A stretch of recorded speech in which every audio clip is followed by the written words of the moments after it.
The sun shone too brightly over the village of Dara. For as long as anyone could remember, Dara had been a land of blessings. Its soil was soft and rich, perfect for growing cassava and millet. Rivers flowed strong, and rain always came when the earth was thirsty. The people believed their fortune came from Allah, the earth goddess, who protected the land with her magic pearl. The pearl was kept in a clay jar in the shrine at the village's center, guarded by priests who sang songs of praise each morning. But one day, everything changed. The rain stopped, the rivers dried, and the soil cracked under the sun's angry glare. Day after day, the villagers looked to the sky, begging for even a single drop of rain, but none came. On the fourth day, the village elders gathered under the great iroko tree. Their faces were lined with worry as they whispered among themselves. Finally, the oldest elder, Papa Ease, raised his hand to speak. "My children," he said, his voice heavy with sorrow, "the sacred pearl is gone." The villagers gasped in shock. "What do you mean, gone?" cried a young man. "Who would dare take it?" Papa Ease shook his head. A shadow came in the night and stole it from the shrine. It was Onwu, the spirit of the evil forest. The name Onwu sent chills through the crowd. The evil forest was a place no one dared to go. Its trees were black as charcoal, and its air was filled with whispers and cries. "If the pearl is not returned," Papa Ease continued, "our land will wither. The crops will die, and so will we." "What can we do, Papa?" asked a woman clutching her hungry child. "We must send warriors," he replied. 7 warriors who are brave and skilled, each with a special gift. The villagers murmured nervously. Everyone knew the evil forest was a place of no return, but they also knew there was no choice. Without the pearl, Dara would become a wasteland. The villagers of Dara stood in tense silence under the spreading branches of the iroko tree. The air was thick with fear and despair, but Papa Ease's words stirred something in their hearts, a flicker of hope. 7 warriors, Papa Ease repeated. His voice carried the weight of the land's survival. Only the strongest, the wisest, and the most skilled can face the evil forest. Who among you will rise? The crowd shifted uneasily. No one spoke. Children clung to their mothers, and men avoided each other's eyes. The stories of the evil forest were as old as the village itself, filled with tales of spirits that lured travelers into shadows and trees that swallowed people whole. Finally, a voice broke the silence. "I will go."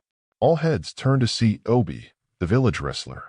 His shoulders were broad as an ox, and his voice boomed with confidence. "I have defeated every man who has challenged me. No spirit will be stronger than my hands." The villagers murmured approval. Obi's strength was legendary, and his fearlessness inspired them. "Good," said Papa Ease. "The wrestler will go." "I will go too," said Lonnie the archer, stepping forward.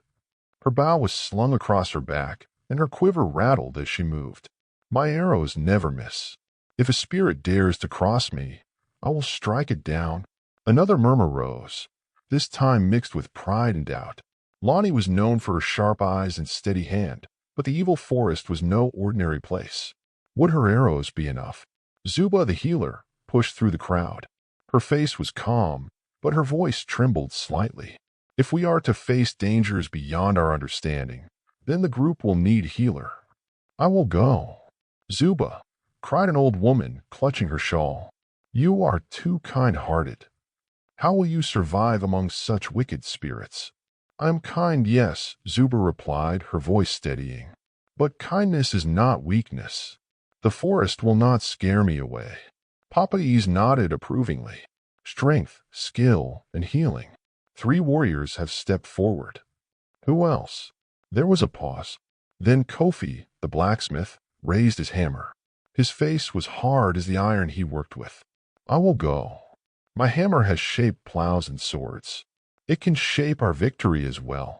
"For," said Papa Ease. He turned to the crowd. "Who else will fight for Dara?" "I will," said Baba, the diviner, his eyes cloudy with age but bright with knowledge. "The forest may be filled with spirits, but I see beyond what the eye can see. My visions will guide us through the darkness." Another murmur rippled through the villagers.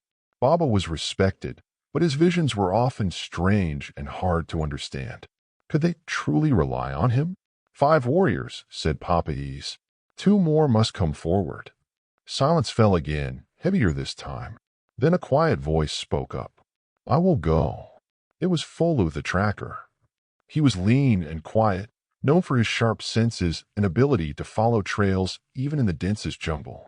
The forest is no friend to men, but I know its language. I will find the path to the pearl. Papa Ease's eyes softened. You are brave, Folu. The tracker will go. Now there were 6. Only 1 more was needed. Who will complete the 7? Asked Papa Ease, his voice rising. Who among you will risk everything for the land? For a long moment, no one answered. Then, to everyone's surprise, Timmy stepped forward. I will go. A ripple of laughter spread through the crowd. Timmy was the youngest man in the village, barely more than a boy. He was a storyteller, known for his clever tales and quick wit, but he had no strength, no weapon, no skill that could match the others. Timmy, scoffed Obi, crossing his arms. What can you do?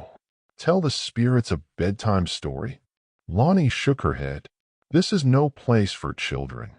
Timmy's cheeks burned with embarrassment, but he stood firm. The evil forest is a place of riddles and tricks, is it not? Strength alone will not win. You need someone who can think. Someone who can speak the language of stories and outwit the spirits. Papa E studied Timmy carefully. The boy speaks wisdom, he said at last. Many underestimate the power of words. Very well, Timmy. You will be the 7th warrior. The villagers erupted in protest. He's too young. He'll get everyone killed. This is madness. Papa Ease raised his hand for silence. The spirits are cunning, he said firmly. We need all kinds of strength, of body, of mind, and of spirit. Timmy will go. Timmy's heart raced. He had been chosen. But as he looked at the 6 warriors beside him, Obi's muscles, Lonnie's bow, Kofi's hammer, he wondered if he had made a terrible mistake. The 7 are chosen, declared Papa Ease. You leave at dawn. May Allah guide your steps. As the crowd dispersed, Timmy felt a hand on his shoulder. He turned to see Zuba, the healer, smiling kindly at him. Do not doubt yourself, she said softly. Stories have power. Perhaps they will save us all. Timmy nodded, though his stomach twisted with nerves. Tomorrow they would enter the evil forest. Tomorrow the journey would begin. The sun was just beginning to rise, painting the sky in soft hues of orange and pink, as the 7 warriors gathered at the edge of the evil forest. The village of Dara was silent behind them, the usual morning chatter replaced by an air of quiet fear. Timmy adjusted the small satchel slung over his shoulder, feeling very out of place among the others. Obi stood tall, his arms crossed over his chest, exuding confidence. Lonnie inspected her bow, tightening the string with practiced precision. Kofi's hammer hung heavily at his side, while Zuba carried a bag filled with herbs and bandages. Baba clutched a walking stick that seemed to hum with unseen energy, and Folu knelt, studying the ground with his sharp eyes. Papa Ease arrived last, his steps slow and deliberate. In his hands, he carried a clay bowl filled with white powder.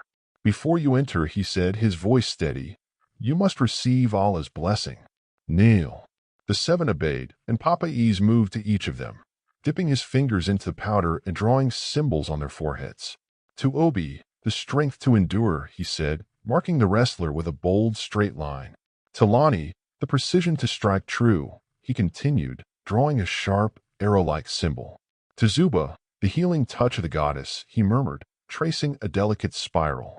To Kofi, the power to forge a path, he intoned, marking the blacksmith with a sturdy square. To Baba, the vision to see beyond, he said, his fingers moving in an intricate pattern. To Folu, the wisdom to find a way, he added, drawing lines that resembled a winding path. Finally, he came to Timmy. The old man hesitated for a moment, his eyes meeting Timmy's. To Timmy, the voice to outwit the shadows, Papa E said softly, drawing a simple circle, complete and unbroken. The villagers watched from a distance, some clutching their children, others murmuring prayers under their breath. When Papa E stepped back, his face was grave. The evil forest will test you in ways you cannot imagine, he said. Each of you carries a gift, but you must learn to use it wisely.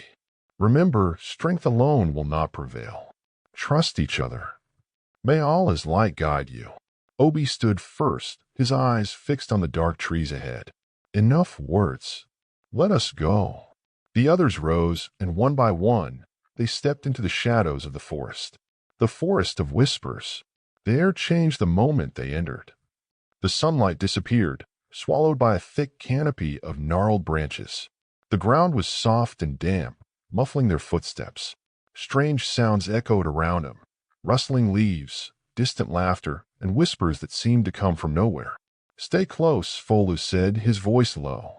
He moved ahead, his sharp eyes scanning the ground for tracks. This forest plays tricks on the mind. It's just a forest, Obi said, his tone dismissive. Trees and shadows. Nothing to fear. It's not just a forest, Baba said, gripping his staff tightly. The spirits are watching us. Lonnie, walking beside Timmy, glanced at the boy. Are you scared? She asked. Timmy nodded honestly. A little. Good, she said, her voice light. Fear keeps you sharp. Just don't let it control you. They walked in tense silence for what felt like hours, the path twisting and turning unpredictably. Every now and then, Fola would stop, studying a broken branch or a faint footprint, before motioning them forward. I don't like this, Zuba whispered. The forest is too quiet. As if in response, a sudden gust of wind rustled the leaves, carrying with it a low, eerie laugh. Everyone froze. What was that? Timmy whispered. Nothing good, Baba replied grimly. The laughter grew louder, echoing around them. Shadows shifted among the trees, and a voice spoke, deep and mocking. 7 brave fools, come to steal from Onwu, it said. Turn back now, or lose yourselves forever. We will not turn back, Obi shouted, stepping forward. Show yourself, spirit, the voice chuckled. As you wish. The shadows coalesced into a form, a tall figure with eyes like burning coals and a body that seemed to flicker between solid and smoke. It loomed over them, its grin full of sharp teeth. You seek the pearl, it said, its voice dripping with malice. But the forest has its price. If you wish to pass, you must first solve my riddle. A riddle? Timmy whispered, his heart pounding. Speak your riddle, spirit, Baba said, his voice calm but firm.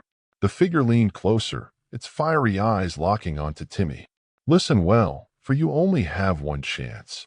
It began. I am not alive, but I grow. I have no lungs, but I need air. I have no mouth, and yet I roar. What am I? The group exchanged uneasy glances. Obi frowned, his fists clenching. What nonsense is this? Let me fight it. No, Timmy said, stepping forward. This is my task. His mind raced as he repeated the riddle to himself. Not alive, but it grows. No lungs, but it needs air. No mouth, but it roars. A memory stirred, of sitting by a fire in the village, listening to stories while the flames crackled and danced.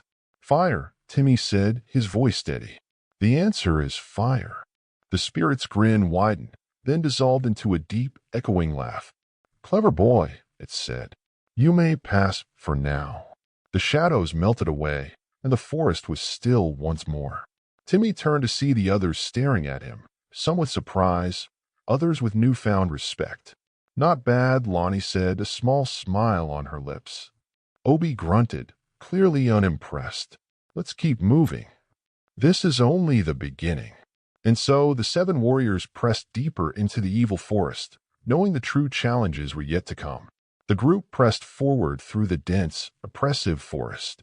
The whispers around them grew softer but never completely faded, as though the trees themselves were murmuring secrets. Every step felt heavier, as if the air was growing thicker the deeper they went. Timmy walked near the back, still feeling the thrill of solving the spirit's riddle, but his nerves remained taut. Obi, leading the group, glanced back with a huff. Don't get cocky, boy, Obi said. One riddle doesn't make you a warrior. Lonnie, walking beside Timmy, shot Obi a sharp look.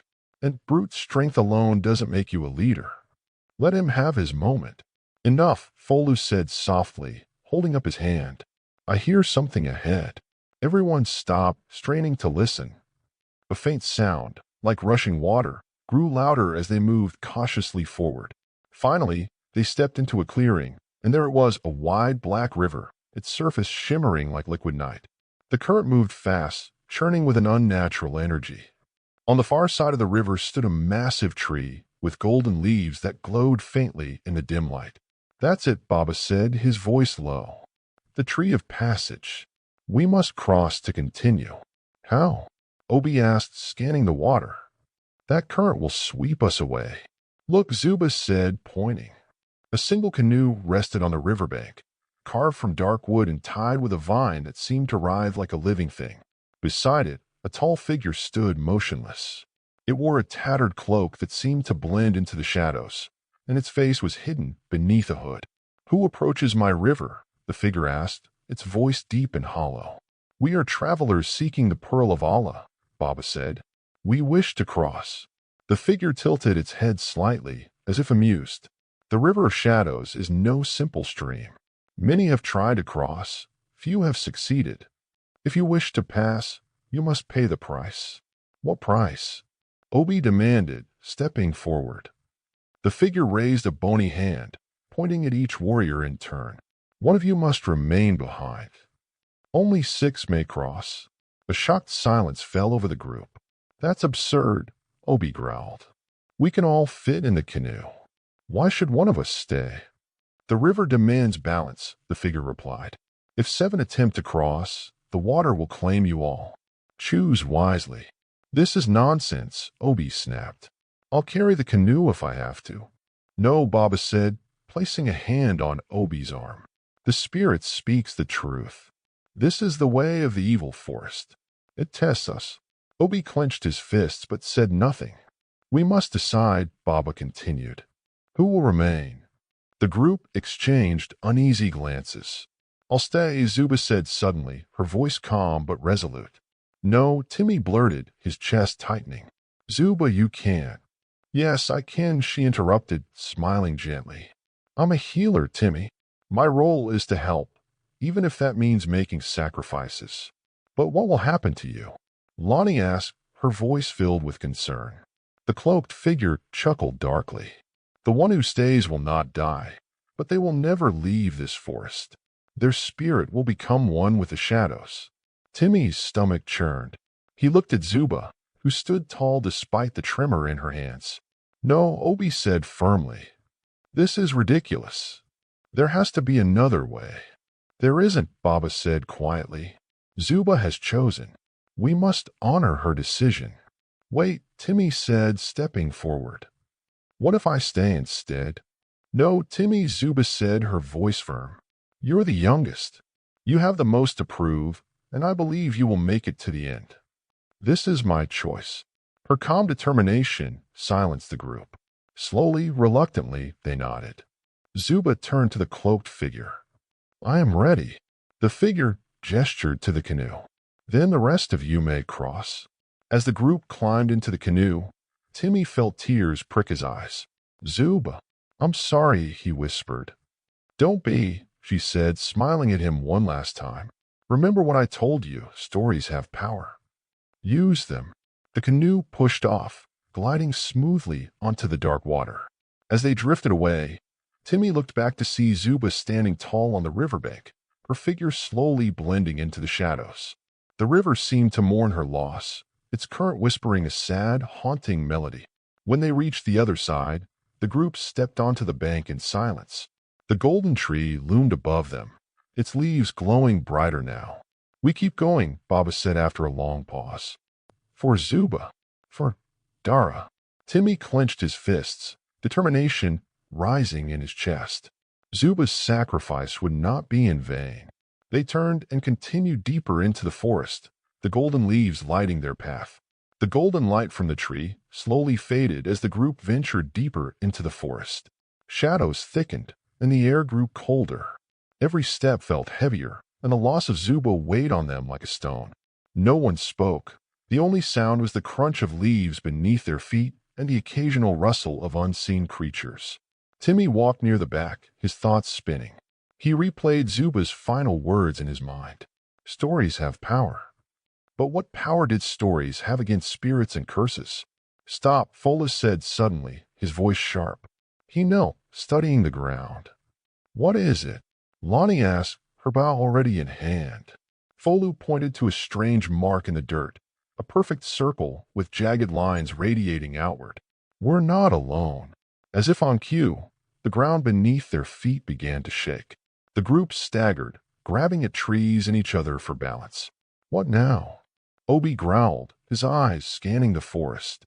The earth split open in front of them, revealing a deep pit that glowed faintly with an otherworldly light. A moment later, the glow faded, and the forest fell silent. Baba leaned heavily on his staff, his face pale. "This is another test," he murmured. "What kind of test?" Timmy asked, his voice shaking. Before anyone could answer, a booming voice echoed around them, low and thunderous like distant drums. "Warriors of Dara," it said, "you stand before the arena of stones. Strength and unity will guide you here, or you will perish." The pit in front of them transformed, the earth rising and shifting until it became a circular arena surrounded by towering stone pillars. At the center stood 7 massive stone statues, each carved into the shape of a fearsome beast: lion, crocodile, eagle, and others. "Choose your champion," the voice commanded. "Only one may enter the arena." Obi stepped forward immediately, his chin raised. "This is my trial. I am the strongest among us." "Wait," Baba said, holding up his hand. "This is not just a test of strength." The voice said, "Strength and unity. We must think carefully." "What's there to think about?" Obi snapped. "I can crush any challenge this forest throws at me. This trial was made for me." "Strength alone might not be enough," Lonnie said, her tone cautious. "We can't lose another warrior." Obi's face darkened, but before he could argue, Baba stepped between them. "Let him go," the diviner said. "This test is for him." Obi smirked and stepped into the arena without another word. The ground trembled as the statues began to move, their stone forms coming to life.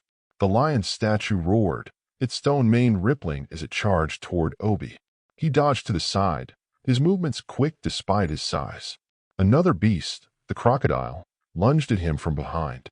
Obi swung his massive fists, striking the creature's head with a sickening crack. Timmy watched, his heart pounding. "He's doing it," he whispered. But then the eagle statue spread its wings and took flight, diving toward Obi with incredible speed. He barely managed to dodge, but the distraction allowed the lion to attack again, swiping at him with razor-sharp claws. "Obi, look out!" Lonnie shouted. Obi roared in frustration, his fists striking out wildly.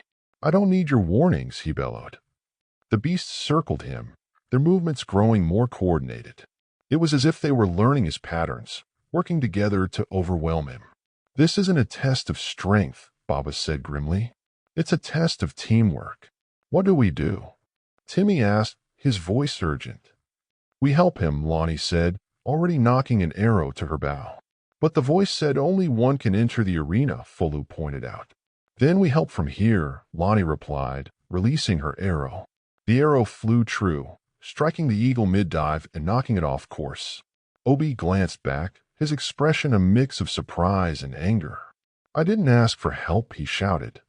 "And you'd be dead if you didn't get it," Lonnie shot back, firing another arrow at the crocodile. Folu grabbed a stone from the ground and hurled it at the lion, striking its leg and causing it to stumble. Baba raised his staff, murmuring words under his breath, and a faint shimmer surrounded Obi, deflecting the next attack. "Keep fighting, Obi," Timmy called out. "We're with you." Obi's movements changed. He stopped fighting like a lone warrior and began using the distractions created by the others. When the crocodile lunged, he sidestepped and pushed it into the lion's path. When the eagle dove again, he waited for Lonnie's arrow to clip its wing before delivering a crushing blow. One by one, the beasts fell, their stone forms crumbling to dust. Finally, the arena fell silent. The booming voice returned. "You have passed the trial. Strength tempered with unity is unbreakable." The stone pillars crumbled, and the arena dissolved back into the forest floor. Obi stood at the center, breathing heavily. The group rushed to his side, but Obi held up a hand, stopping them. He looked at Lonnie, Folu, Baba, and Timmy, his face unreadable. Then, to everyone's surprise, he nodded. Thank you, he said quietly. Timmy grinned. You're welcome. Obi snorted, a hint of a smile tugging at his lips.